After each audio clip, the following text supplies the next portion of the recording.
Good morning, সুপ্রভাত বন্ধুরা। কেমন আছো সবাই? আশা করি সকলে ভালো আছো আর সুস্থ আছো। নতুন একটা ভিডিওর সাথে যেমন তেমন ব্লগে তোমাদের সবাইকে স্বাগত। আর সকাল সকাল ছেলের টিফিন রেডি করছি। দিলাম একটু খেজুর আর একটু কেক, আর এখানে করেছিলাম পাস্তা, বাদাম, গাজর, আলু, পেঁয়াজ, একটু বাঁধাকপিও দিয়েছি আজকে। বাদাম দিয়ে না পাস্তা খেতে বেশ ভালো লাগে। তো রেডি করে দিচ্ছি ছেলের টিফিন। যে টিফিনটা আমরা বানাই একটু বেশি করেই বানাই, কারণ ও নিয়ে যায় আর আমরা বাড়ির সবাই জল খাবার মানে সকালের যে টিফিন হয় সেটা আমরাও খাই। তো জলের বোতল দিয়ে দিলাম রেডি।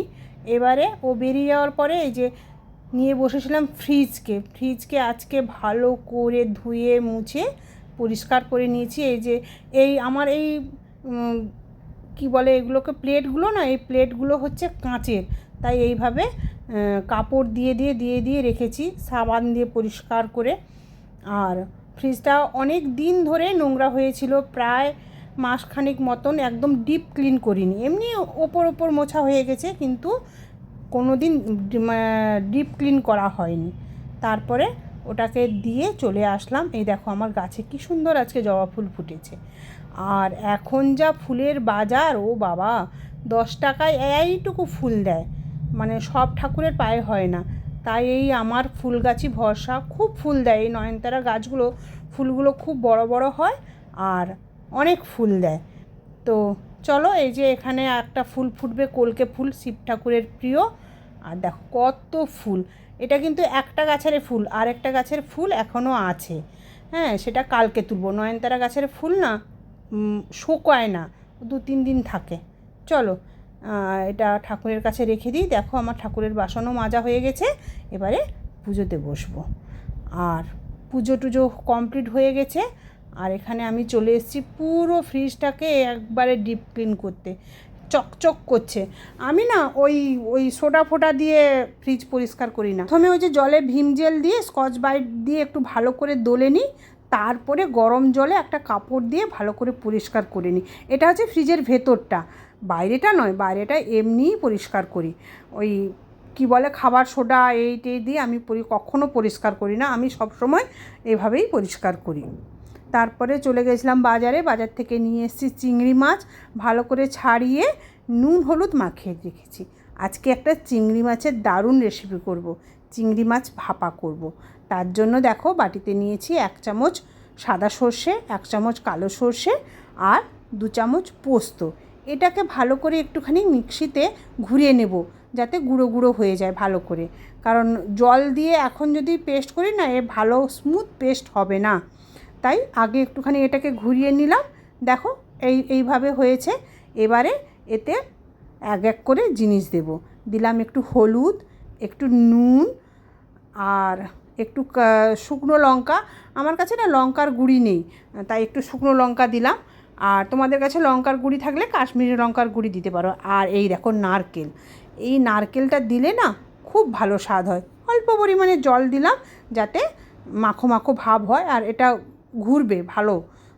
তো এটাকে এই দেখো পেস্ট বানিয়ে নিয়েছি, পেস্টটা এইভাবেই হয়েছে। হ্যাঁ, আর এখানে যদি তোমরা ঝাল বেশি খাও, একটু 2-1টা কাঁচা লঙ্কাও দিতে পারো।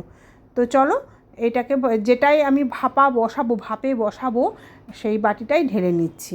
এখন তো জলে ভাপে বসায়, আমাদের ঠাকুমা মাকে দেখতাম ভাতের হাঁড়ি ফুটে যাওয়ার পরে ভাতটাকে গেলে ওই ভাতের ভিতরেই এই সব চিংড়ি মাছ যা জিনিসপত্র আছে মাখিয়ে ভাতের ভেতরেই বসিয়ে দিত। খাওয়ার কিছুক্ষণ আগে টিফিন কৌটাটাকে বের করে নিত। তো এইভাবেই। আর দেখো পরিমাণ মতো জল দিলাম, অল্প করে জল দিলাম, আর একটুখানি টক দই দিলাম। তো টক দই দিয়ে ভালো করে এটাকে একটুখানি ফেটিয়ে নিলাম। ফেটানো হয়ে গেলেই এইবারে নুন হলুদ মাখিয়ে রাখা চিংড়ি মাছটাকে দিয়ে দিলাম। এখানে নুনের পরিমাণটা দেখতে হবে, যেহেতু চিংড়ি মাছেও নুন মাখানো আছে, আর এই বাটার সময়ও একটুখানি নুন দিয়েছি, সেই পরিমাণ মতো দিতে হবে। এবারে এই মিশ্রণে দিলাম অনেকটা পরিমাণ সর্ষের তেল। এই সর্ষের তেলের গন্ধটাই এই ভাপাটাকে অনেকটাই সুস্বাদু করে তুলবে। তারপরে একটুখানি কাঁচা লঙ্কা আমি ওপর থেকে চিড়ে দিয়ে দিলাম। আর অনেকে এখানে চিনি দেয় হালকা করে, চিনি টেস্টের জন্য, কিন্তু আমাদের বাড়িতে কেউ চিনি খায় না, তাই এখানে চিনি দিলাম না। তোমরা পারলে দিতে পারো। দিয়ে এটাকে ভালো করে মাখিয়ে এবারে চাপা দিয়ে দেব। তো এইভাবে চিংড়ি ভাপা করলে না বেশ স্বাদ লাগে। তো চলো আমি কিভাবে ভাপায় বসাই সেটাই তোমাদেরকে আজকে দেখিয়ে দিচ্ছি। এটাকে তো হয়ে গেছে, দেখো মাখিয়ে নিয়েছি, এবারে চাপা দিয়ে দিলাম। আর এইদিকে বসিয়ে দিয়েছি দেখো গ্যাসে একটুখানি গরম জল। এই জলটা হালকা ফুটে উঠলে এইভাবে একটা স্ট্যান্ড দিয়ে দিলাম। স্ট্যান্ডটাকে এমনভাবে দিলাম, স্ট্যান্ডটা কিন্তু জলে ডুবে থাকবে না। স্ট্যান্ডটা যদি জলে ডুবে থাকে তাহলে টিফিন কৌটার ভিতরে জল ঢুকে ভাপায় জল চলে যাবে।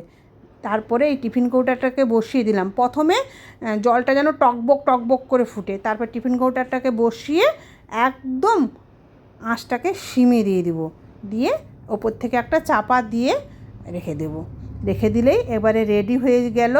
দেখো গরম গরম চিংড়ি ভাপা। কালারটা দেখেছো? তবু কিন্তু আমি কাশ্মীরি লঙ্কার গুঁড়ো দিইনি। কাশ্মীরি লঙ্কার গুঁড়ো দিলে এই কালারটা আরও ভালো হতো। তো চলো আজকে কি কি রান্না করেছি এক ঝলক দেখে নিই।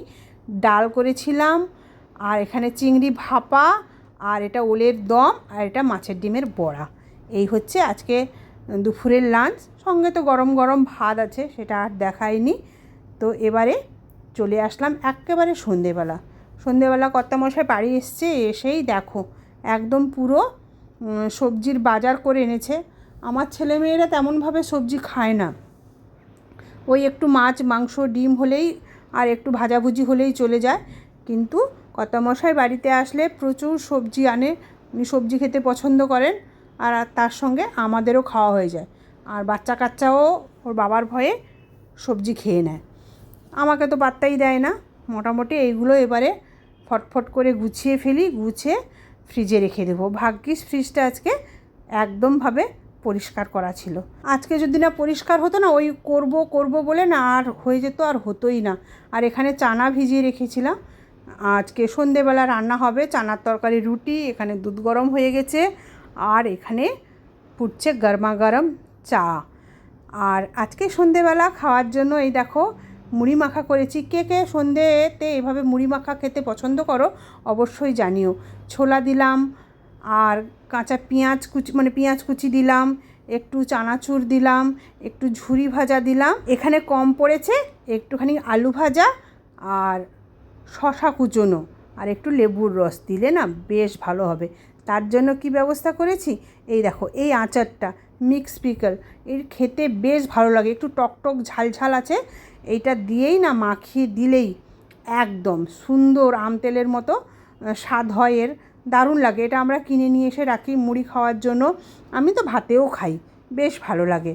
এবারে একদম মাখিয়ে নিলাম। সন্ধেবেলা এইভাবে আমরা একটুখানি মুড়ি খাবো, এইরকম মুড়ি মাখা, আর তার সঙ্গে 1 কাপ গরম গরম চা। কে কে ভালোবাসো অবশ্যই জানিও। সন্ধ্যের আড্ডাটা জাস্ট জমে যাবে। এই যে সবার জন্য রেডি অল্প মুড়ি মাখা আর 1 কাপ চা।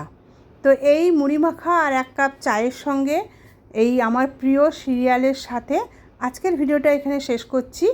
তো সবাই ভালো থেকো, সুস্থ থেকো, আনন্দে থেকো। গুড নাইট, শুভরাত্রি।